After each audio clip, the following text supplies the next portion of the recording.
సంవత్సరాల తరబడి ఎన్ని మందులు వాడినా మీ మోకాల నొప్పులు తగ్గట్లేదా? ప్రాణ పెయిన్ క్లినిక్ లో అత్యాధునిక చికిత్స. నమస్తే, నేను విజయ్.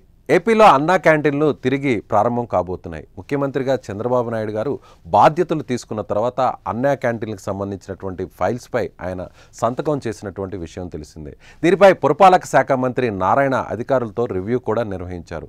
సెప్టెంబర్ 21 నాటికల్లా అన్నా క్యాంటీన్లు తిరిగి ప్రారంభించాలని ఆదేశాలు కూడా ఇచ్చారు. ఇప్పటికే దీనికి సంబంధించినటువంటి సమీక్షలను పూర్తి చేసినటువంటి అధికారులు ఏపీలో ఉన్నటువంటి పట్టణాలు, నగరాలు అన్నింటిలో కూడా అన్నా క్యాంటీన్లను తిరిగి ప్రారంభించడానికి ఏర్పాట్లను చకచకా చేసేస్తున్నారు.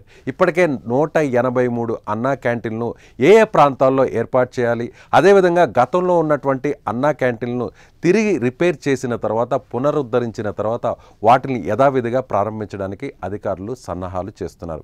ఇందుకోసం దాదాపుగా 183 కోట్ల రూపాయలను అధికారులు రిలీజ్ చేసినటువంటి పరిస్థితి. అయితే ఇప్పుడు అన్నా క్యాంటీన్లో కేవలం 5 రూపాయలకే నాణ్యమైనటువంటి ఫుడ్ను అందించేందుకు అధికారులు అన్ని రకాల ఏర్పాట్లు చేస్తున్నారు. మరోవైపు ప్రత్యేకంగా కొంత రాయితీతో ఇచ్చేటువంటి ఫుడ్ను అందించడం కోసం కొన్ని ఏజెన్సీలను కూడా, ఆయా శాఖలకు సంబంధించినటువంటి అధికారులు కూడా స్థానికంగా ఉన్నటువంటి అధికారులను అలర్ట్ చేసి కొన్ని ఏజెన్సీలకు ఈ ఫుడ్ను డెలివరీ చేసే విధంగా కూడా ఏర్పాట్లు చేస్తున్నారు. దాదాపుగా 183 కోట్ల రూపాయలతో అన్నా క్యాంటీన్లకు సంబంధించినటువంటి నిధులు సమకూరడంతో సెప్టెంబర్ 21వ తారీఖున ఏపీ వ్యాప్తంగా అన్నా క్యాంటీన్లు తిరిగి ప్రారంభం కావడంతో అటు తెలుగుదేశం పార్టీకి సంబంధించినటువంటి నాయకులు, కార్యకర్తలందరూ కూడా సంతోషాన్ని వ్యక్తం చేస్తున్నారు. మంత్రి నారాయణ దీనిపైన అధికారులకు గట్టి సూచనలు ఇచ్చారు. ఎట్టి పరిస్థితుల్లో సెప్టెంబర్ 21వ తారీఖు నాటికి 181 అన్నా క్యాంటీన్లు ఓపెన్లు కావాలని, మరొక 2వ విడతలో 20 క్యాంటీన్లు కూడా తిరిగి ప్రారంభించాలని